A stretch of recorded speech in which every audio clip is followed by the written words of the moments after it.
Hi everyone, good afternoon. Thank you so much for joining us today.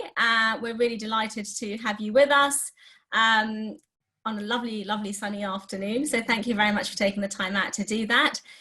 Today it's all about tips for interviews. Our focus in particular is on tips particularly focused on adjustments for neurodiverse and candidates with autism, but of course it's going to be relevant for many of you as well.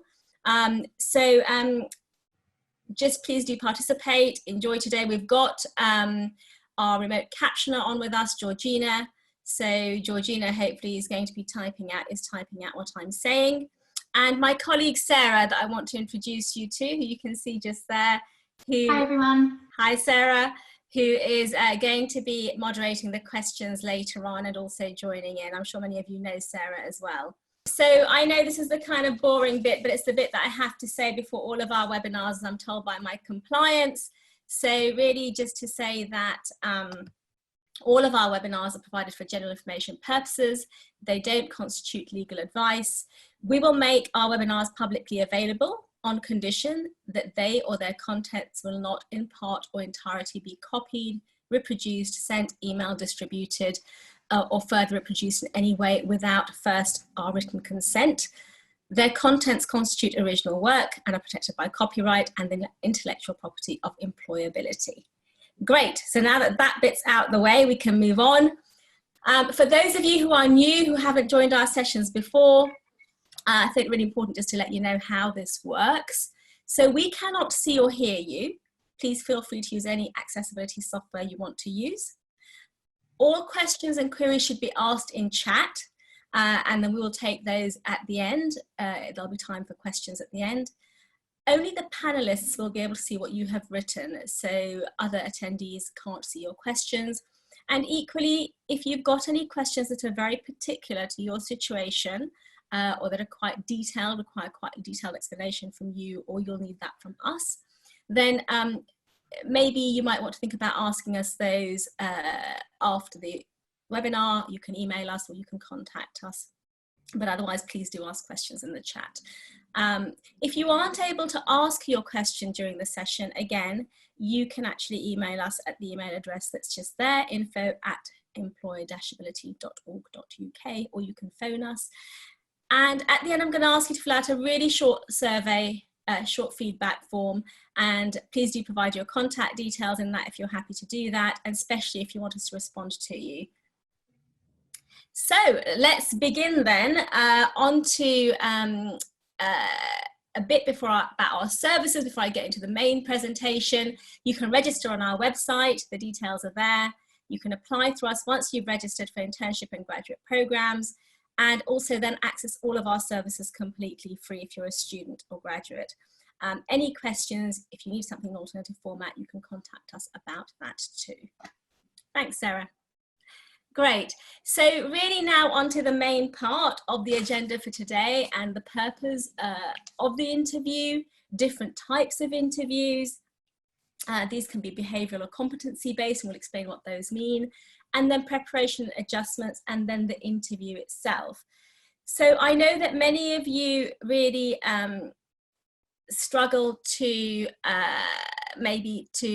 understand what sorts of things might be asked in an interview.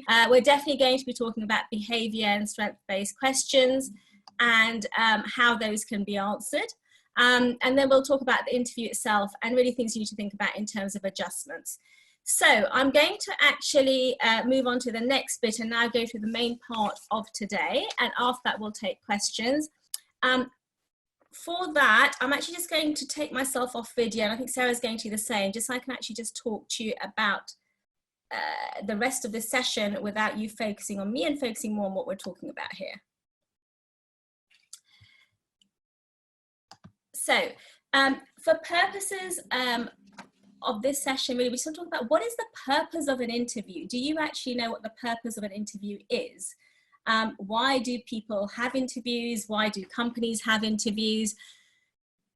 And I guess the purpose is twofold in many ways. For the employer, it's to be able to assess your suitability. And that might be around your skills and experience, your motivation, and the cultural fit, i.e. do you fit into their organization, into their team? Are you the sort of person they'd like to have there, for example? So it's really useful just to kind of think about why the employer is interviewing you, and then for you, importantly, to find out more about the role, about the company, your chance to find out if you think they're a good fit for you, if you feel you have the right skill set where you can actually offer your experience, your skills in a positive way to that company. So there's lots of different formats of interviews. You might have a telephone interview, a one-to-one interview, a panel of 2 or more. Pre-recorded interviews are quite popular these days, video pre-recorded interviews, or it might be a live video interview. These are all sort of different formats of interviews that you might be asked to participate in. But what actually happens in the interview itself? What sorts of things do they ask you? What's the nature of the interviews? Which is what I want to look at next. So behavioural or competency-based interviews, what we mean by this is the sort of situation where an interviewer asks you things like, tell me about a time when. And you need to remember 3 things here. First, they're asking you this as a way to establish whether you have the skills and experience that you need to do the job. So they do that by asking you to discuss specific past experiences and accomplishments on the premise that past behaviours are a good predictor of future behaviours. Second, when you answer, make sure that you're very specific. They want concrete examples. So for example, don't say, I used my analytical skills to find a successful solution. It's a little bit too vague, because anyone can say that. It doesn't really mean very much. And it doesn't tell them much about what you actually did. So spell it out instead. This was the problem I was faced with. I had different alternatives. I decided to discount X and Y for the following reasons, and instead I chose Z. So you're showing them your thinking, you're showing them your engagement in the process and what you were actually doing, how you were making decisions. You're showing them your competency. Third, remember it doesn't matter if your example isn't related to a professional experience or to a workplace experience. So your example can come from university, it can come from interests or hobbies, it can come from travel, it can come from any walk of life. It doesn't have to be work related. And then there are hypothetical or situational based questions where the interviewer describes a theoretical situation or problem and will ask you what you would do in that particular situation. In asking this sort of question, they're looking to see evidence that you'll be a good cultural fit. And also these might be used to assess whether you have the right skills for the job, for example. So these usually might entail something like giving you a hypothetical situation. So it might say, if you were in a situation where you had a particular task to do, but weren't sure how to go about it, what would you do, for example? So presenting with a hypothetical situation. Again, when we go through how to answer these questions, it's not that different how you answer hypothetical or behavioural questions, similar techniques, but we'll have a look at that a little bit later. And then of course you might get technical or criteria-based questions, things which the employer considers are essential skills for the role. And in many ways, these questions are the most obvious and least mysterious.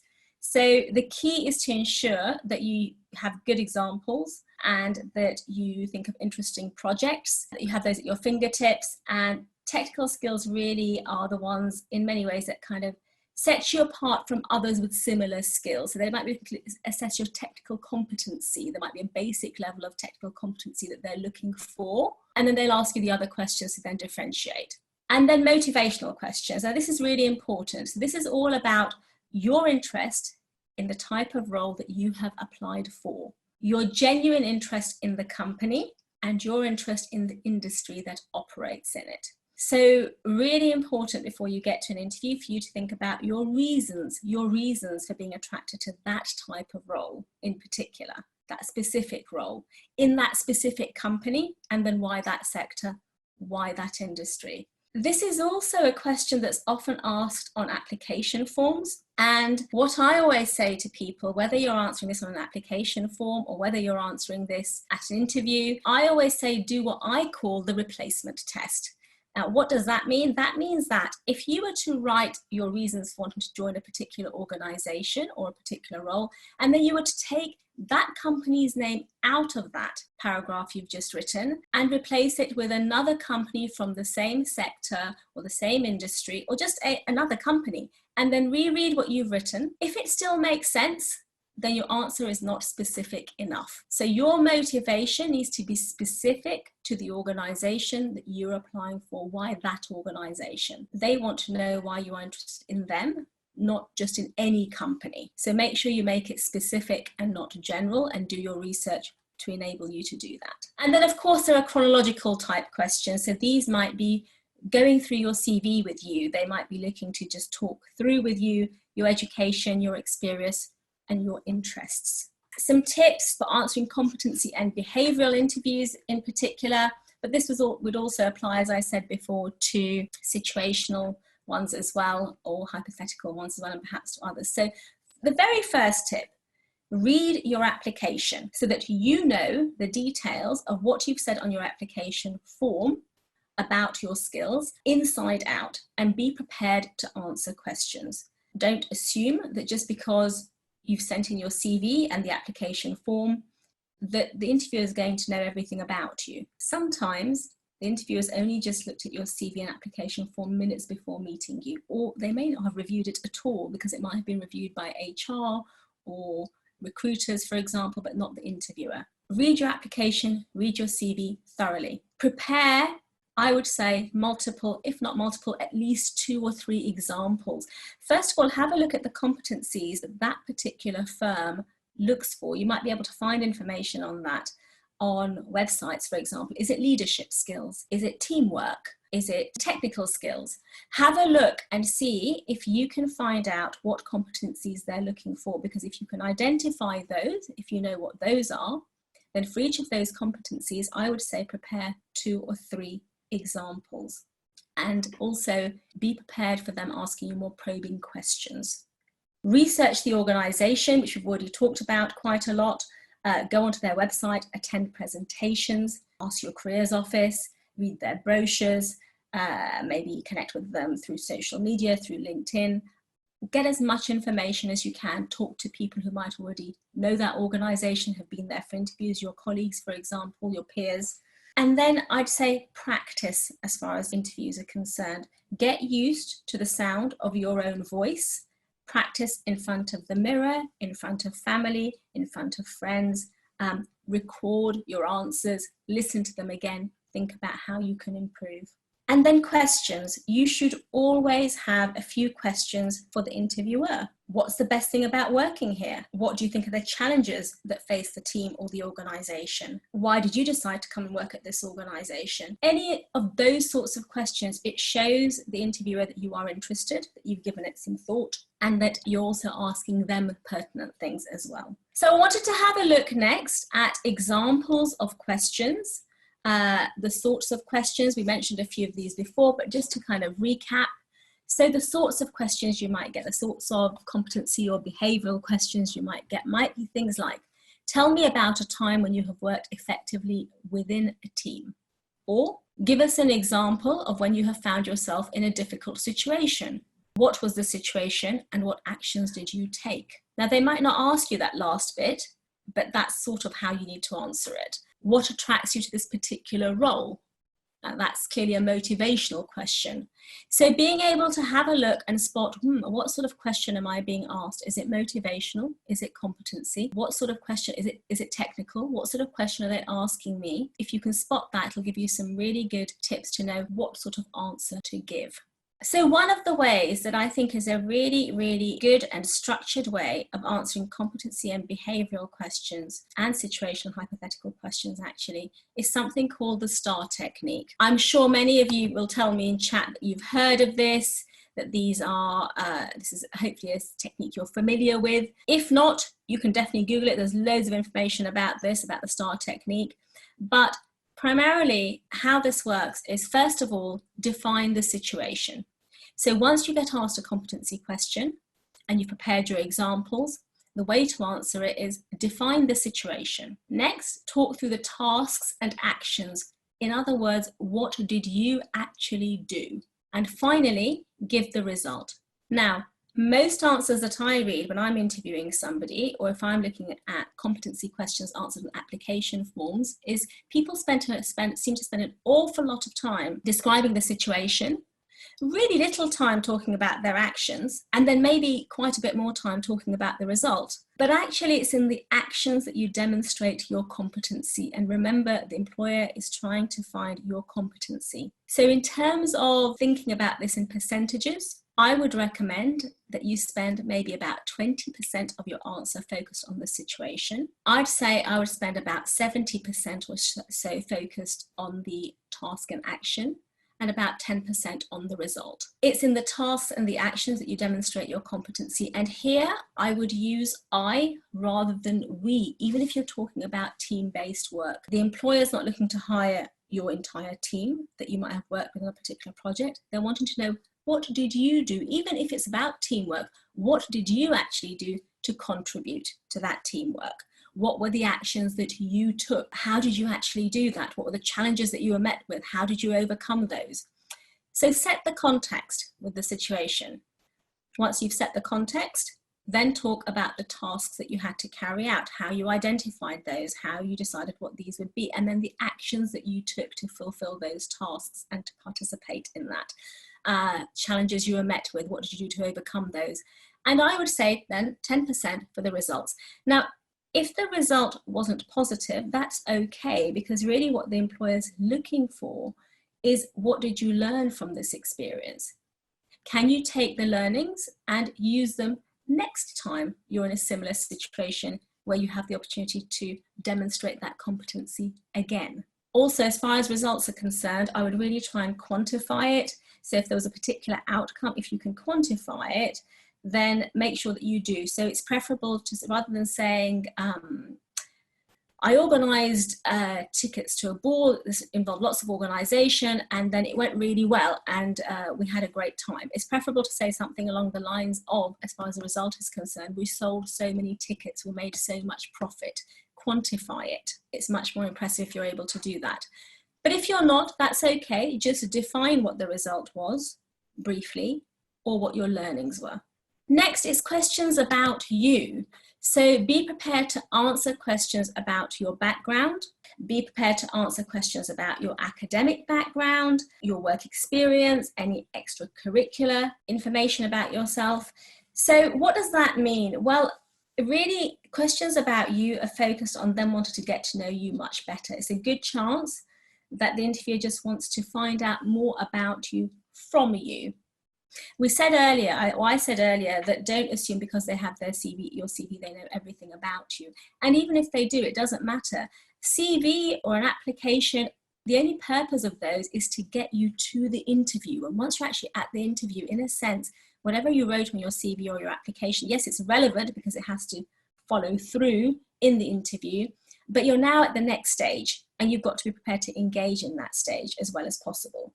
So think of it as an opportunity for you to tell your story in an engaging way. You might have to talk about the grades that you've received, why you chose the subjects that you chose. They're trying to get to know you deeper. They're trying to get to know more about you. With work experience, what did you learn? What skills did you acquire? Not a long list, but think of things that might be relevant to the role, for example. With extracurricular activities, this could be your interests, it could be your hobbies like sports or music or anything else. Make sure these are real and meaningful. So don't just write a long list of things on your CV that they kind of might then ask you to go through here. I often see things like very generic things like reading, sport, socializing. They don't really mean very much. So I want you to be, again, be specific, write something real. If you want to write reading, then be specific and say, what sort of books do you particularly enjoy reading? Why do you enjoy reading them? Then you can talk about that in the interview. Have you won any particular sporting, music or other awards? It could be things like that, for example. Again, it's all with an aim for the interviewer to get to know you a little bit better. So think of things that you do, which might be obvious to you, and you might assume that people might know that about you, but perhaps they don't. Maybe there's something really interesting about you that you can share as part of your extracurricular activities, for example. And then I'd say highlight the details. Prepare in advance your highlights. Put them together in an interesting way. Focus on your successes, the hurdles you've overcome, and anything unusual or of interest. You might find it easier to do this if you make some sort of bullet point list of what your highlights are, of what your successes are, of how you've overcome challenges, and then they might be clearer in your head and might then be easier for you to talk about. A sort of executive summary of who you are, but not in a generalist way, which sounds like somebody's reading words off a dictionary. Something that's really specific to you and is going to make the interviewer remember you, the person in front of them. So next I want to talk to you about getting the right pitch. What do we mean by that? Well, I'd say the first rule of thumb is when you're talking to the interviewer, imagine that you're talking to an intelligent 12-year-old. What does that mean? What do we mean by that? Well, usually it's best to approach how you answer questions in an interview by assuming that you're addressing somebody perhaps who might not know the same jargon as you. So explain things sufficiently and with enough background to be properly understood. And that's what we mean by assuming you're talking to an intelligent 12-year-old. Second rule of thumb, don't be boring. Highlight key issues, achievements, but don't bore them with the details that aren't necessary. Just say enough to be succinct, to be interesting, to interest them without delving so deeply into the details that they sort of lose interest. Third rule of thumb, sell yourself. So this is your opportunity. You've written a great application form, you've written a great CV, you're sitting in front of them. Why are you sitting in front of them? It's your chance to really sell yourself to them. And what do I mean by that? They're interviewing you because they like the look of you on paper. So you've got to now persuade them to like the person in front of them, the person that might come and work on their team. Listen out for opportunities that give you the chance to sell yourself, that give you the chance to talk about your skill set, about what you can offer, about why they should hire you than the next 10 people they're going to interview. I always think of interviews as being a little bit like being on stage. You have to really kind of oversell your strengths and really get the employer to kind of focus on what you do well, why they should hire you. So don't forget, and I think you know, in this country we're really sort of very understated. We're always very worried about the idea of selling ourselves or our skills or really shouting about these or talking about these. An interview is your opportunity to do just that. So really think about that. And that's also where things like practicing in front of the mirror, recording yourself in front of family and friends can be really, really helpful. So I want to move on to next about really, we said this session was really focusing on interview tips, yes, but also with a particular focus on interview tips for people with neurodiverse conditions and autism. So everything we say here really applies to anybody with any disability, whether it's mental health, neurodiversity, any other disability as well. But I want to move on to talking about, should I talk about my condition? If you want to use it to demonstrate a competency, absolutely, you can do that. So sometimes I know that people like to, you might have learned some really good resilience because of your disability. Maybe that's a particular competency that employer is looking for. And so for sure, you can use it as an example. I'd say don't keep using it, but certainly okay to use as one example to illustrate one particular competency is absolutely fine. Secondly, I'd say you can talk about your condition if you want to. It's your privacy, it's your choice. So if you feel comfortable to talk about your condition, to tell your story for whatever reason, it's entirely up to you. It's your right to do that. Equally, if you don't want to do that, it's also your right to not do that. It's certainly not needed to get adjustments. So as a general rule, you do not need to talk about your condition in order to ask for the adjustments that you need. You simply need to ask for those adjustments ahead of the interview. And if you're not sure what they are, we can speak to you about that, and we can provide personalised advice and personalised advice to you. It's your legal right to be given adjustments, and there's an absolute ban on any employer asking about your disability during the interview or for any part of the recruitment process. Nor are they allowed to ask you what adjustments you will need to do the job. They can only ask you that once they have offered you the role. So you don't need to worry about workplace adjustments, and you certainly don't need to discuss these with the employer, and they shouldn't be asking you until you've been offered the role. At which point, again, if you're unsure of what you need, you can discuss that with us. We can also ask for adjustments on your behalf so that you don't have to. So remember the piece of our service that's about advocacy. So we can provide you with free advocacy, and that means that not only will we discuss your adjustments with you to help establish what you might need and to make suggestions to you and guide you through that process, but if you want us to, we will also advocate on your behalf and speak to employers to let them know what adjustments you need, so that when you get to the interview, you can just focus on doing the best you can at the interview with the right adjustments in place. So let's have a look at the preparation checklist. You'll save yourself a lot of stress if you can make sure you're on time and you know where you're going. So check out beforehand, look at the address, find it on Google Maps, wherever else you want to find it. Maybe go there the day before, figure out how you're going to get there. Arrive on time and appropriately dressed. Now, appropriate dress varies. I mean, if you're going for an interview with a bank, you might be wanting to wear a suit and a tie. But if you're going for an interview with Google or Amazon, it might be completely okay to turn up in jeans and a t-shirt, depending on what sort of role you're going for. So appropriate to the type of role that you're going for, the type of company, the type of industry you're going to. Read and reread through your application so that you know the details inside out, and be prepared to answer questions on it. You need to know it really well. Make sure you know the correct chronology, you know what you did. You should know yourself and your background really well and what you've said about yourself. Have 2 or 3 examples prepared for each competency, and be prepared that they might ask you some probing questions and ask for more details. Research the organisation. They will really like it if you show that you've researched about them, that you're genuinely interested in them, about the role that you're applying to, but also their particular organisation and their sector. And again, I know it sounds a bit silly, but get used to the sound of your own voice. Get used to hearing yourself say the things that you want to say at the interview. Practice in front of the mirror, practice in front of family, practice in front of friends.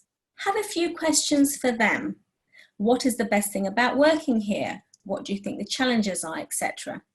Make sure you've got some questions to ask them to show you are interested. Use resources, so people at your career service who often have some fantastic information, great experience, having seen lots of candidates go through these processes, and can point you to certain other resources as well, and then us here at EmployAbility.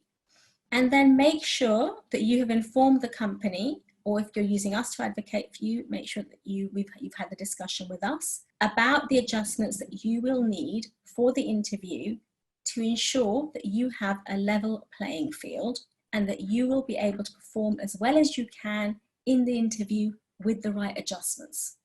So that brings us nicely onto adjustments and what sorts of adjustments. So this is not an exhaustive list, but I thought it'd be really helpful just to go through some specifically focused adjustments for people with neurodiverse conditions, but again, it can apply, of course, to people with mental health conditions or other disabilities as well.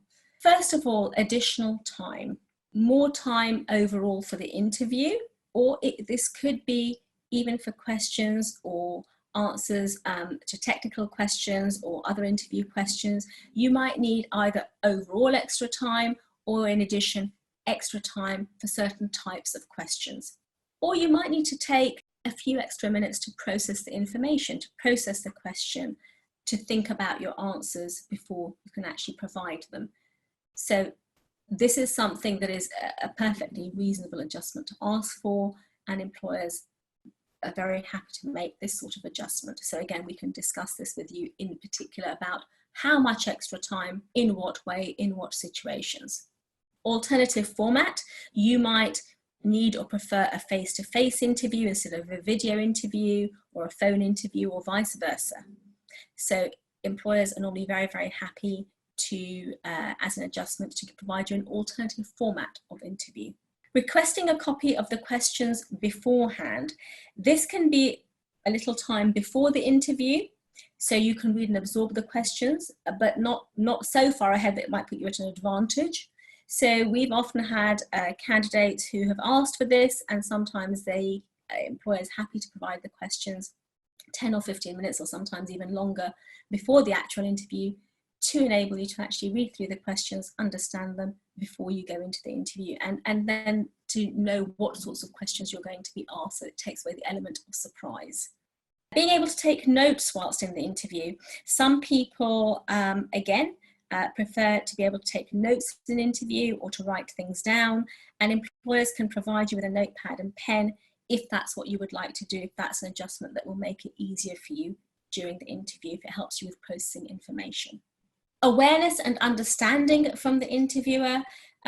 So this can be for a number of different things. So often when we are working with somebody who, for example, might be on the autistic spectrum, one of the things we might ask the interviewer to do is to ensure that they're not assessing them for things that arise from the nature of their disability. So for example, if somebody finds it difficult to make eye contact, we would ask the interviewer to not use that against them in their assessment of that particular candidate. So it can be for asking for understanding for things like body language.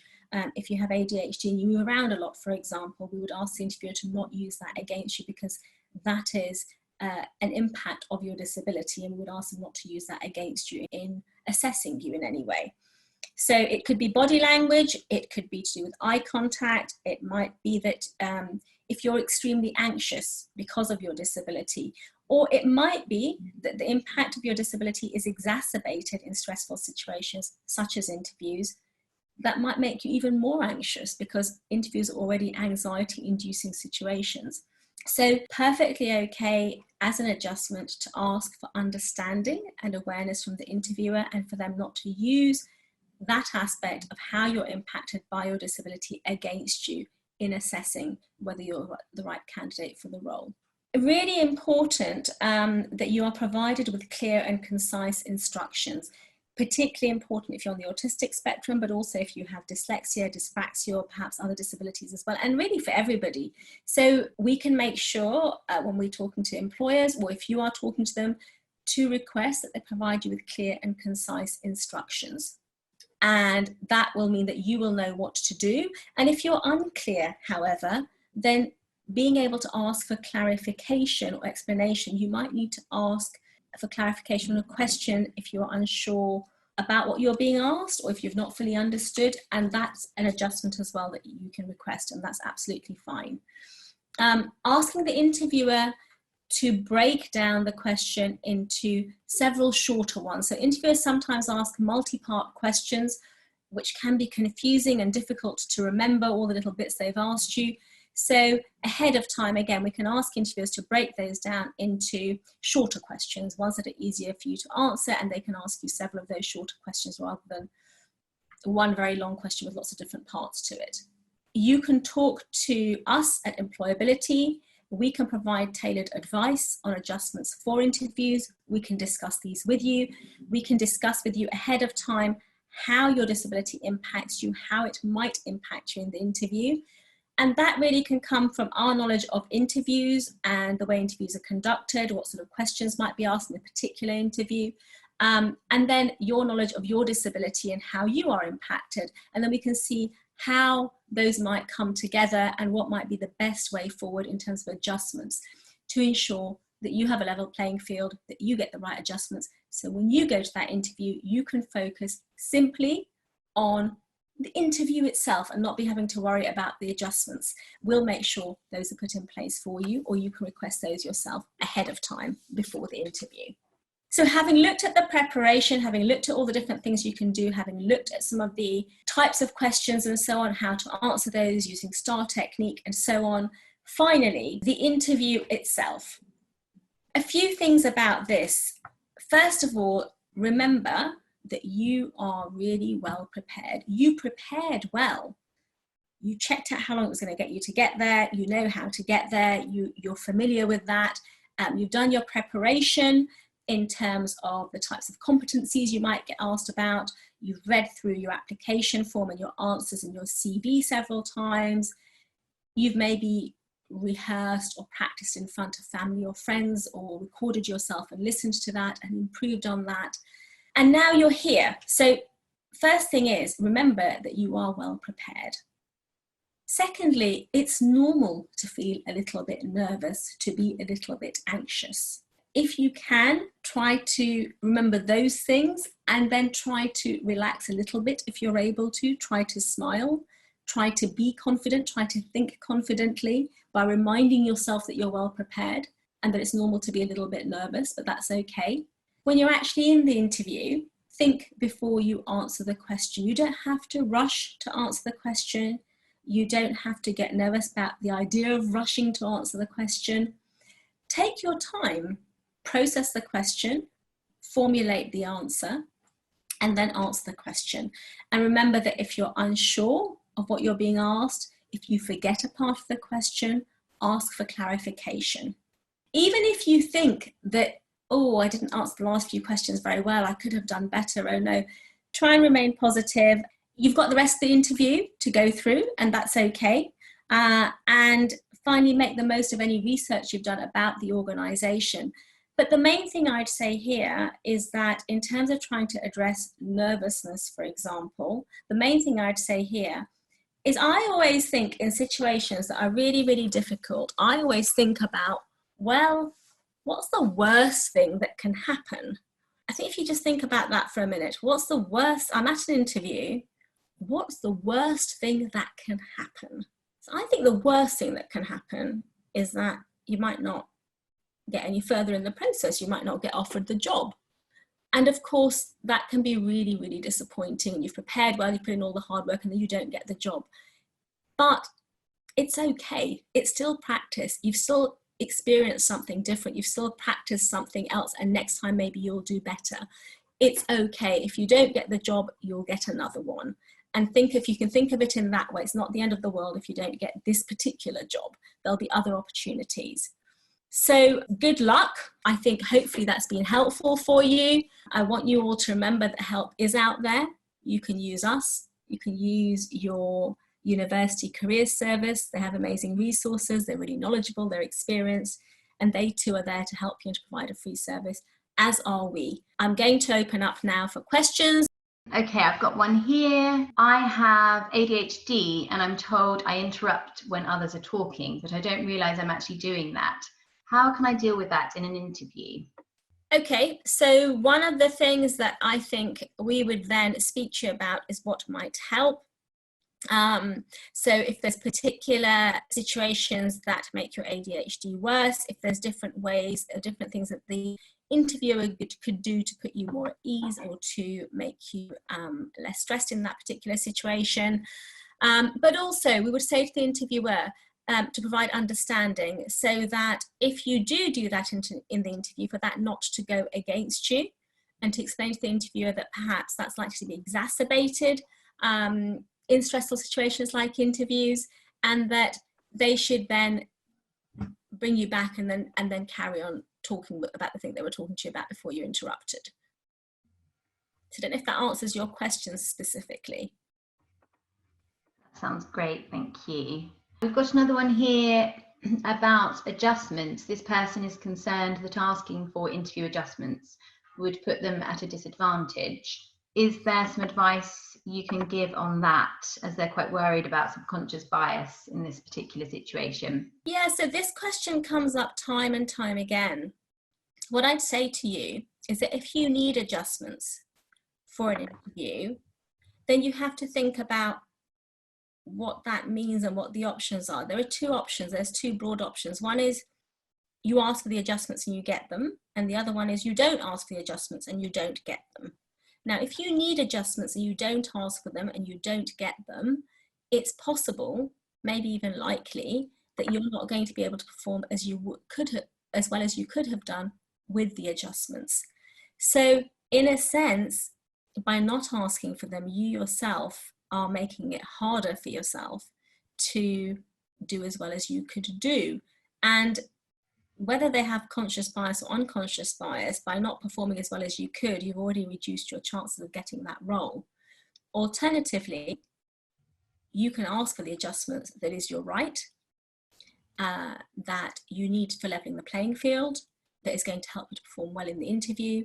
And by law, they have to provide those. Now, whilst I understand, of course, the law is different from reality in some cases, and of course, employers or anybody can have biases.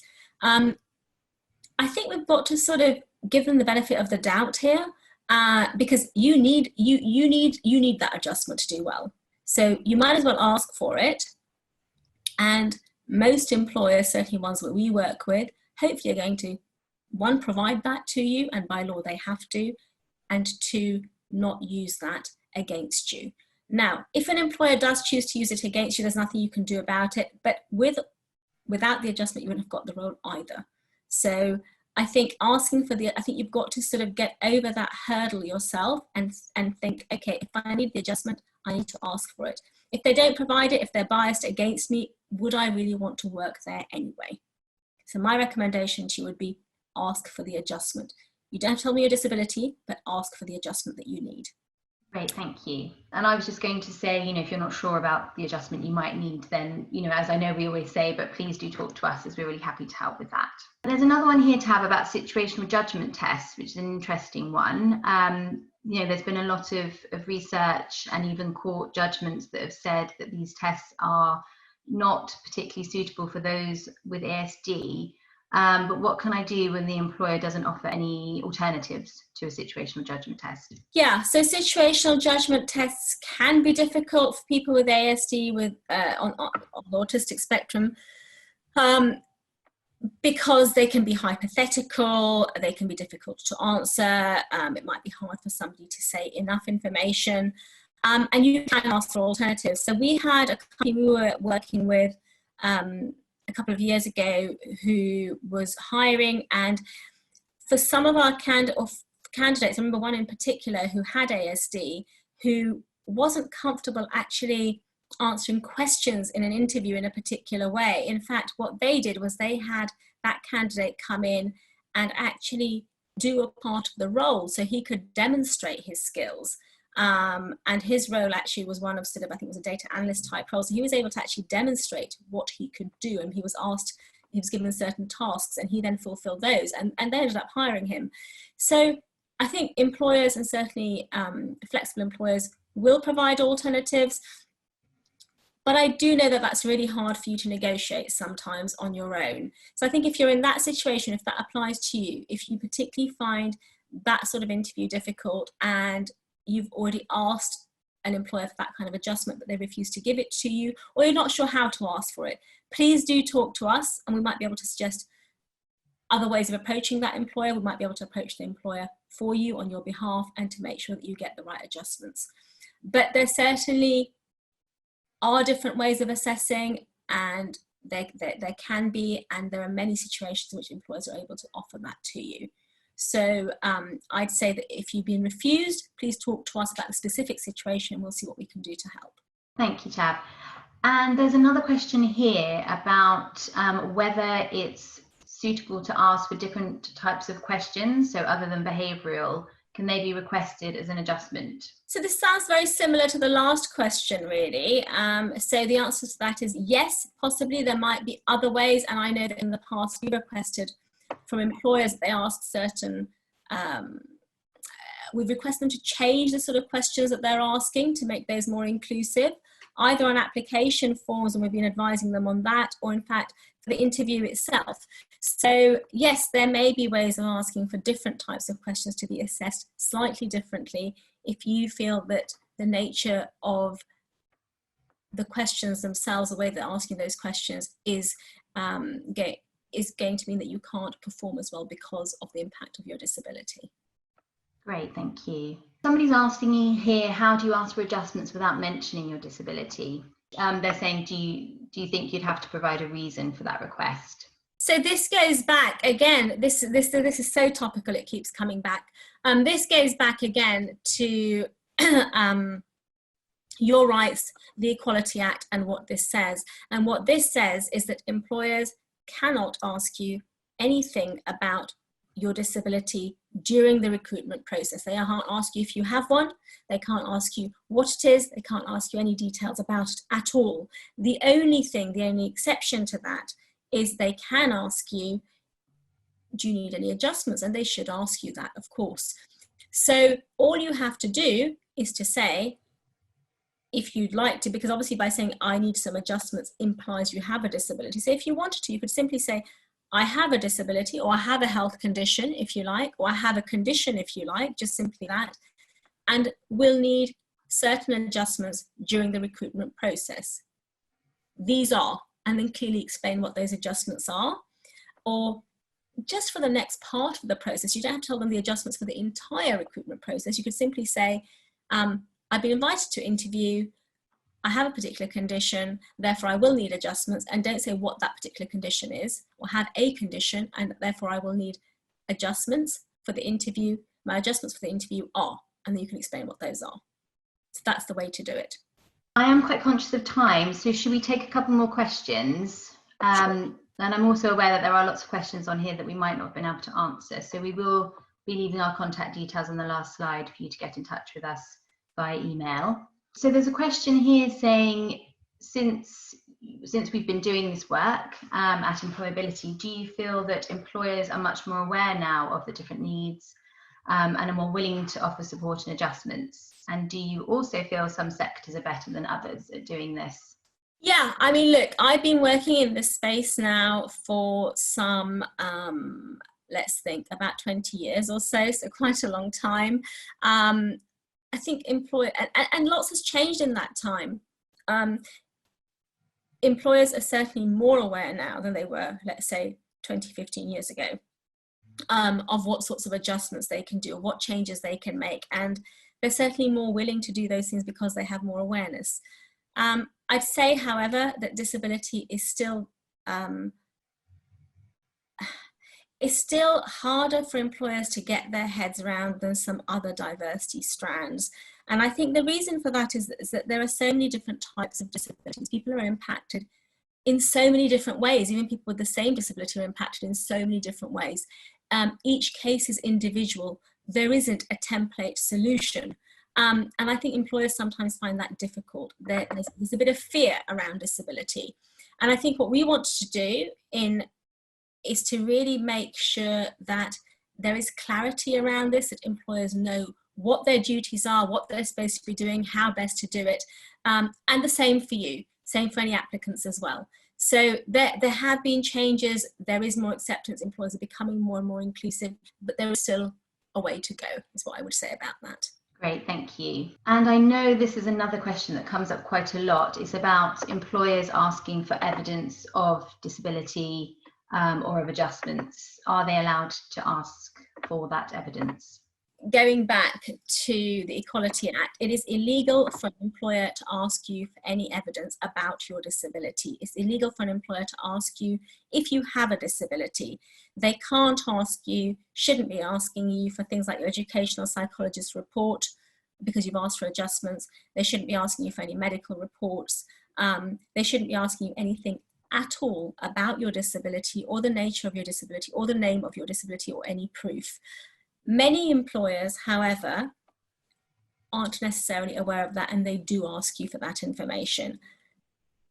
If they do ask you for that information, our recommendation is you say to them, I'm going to exercise my privacy and rights under the Equality Act, and that is not information that I'm comfortable to share with you. However, I am happy to share with you what adjustments I need. And you can do that really politely. It's not about being rude, it's not about being confrontational, it's about asking to have your rights of privacy respected.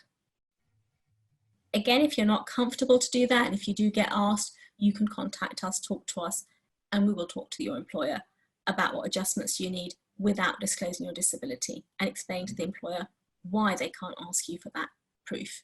Great, thank you. Should we leave it there, Tab? That's brilliant. Thank you very much. Our next in the series is going to be taking place in about a month's time. We're going to do the whole series of open Q&A sessions, and we'll let you know about that and send you more information. Thank you very much as always, and have a fabulous rest of Wednesday afternoon. Thank you, everybody. Bye-bye.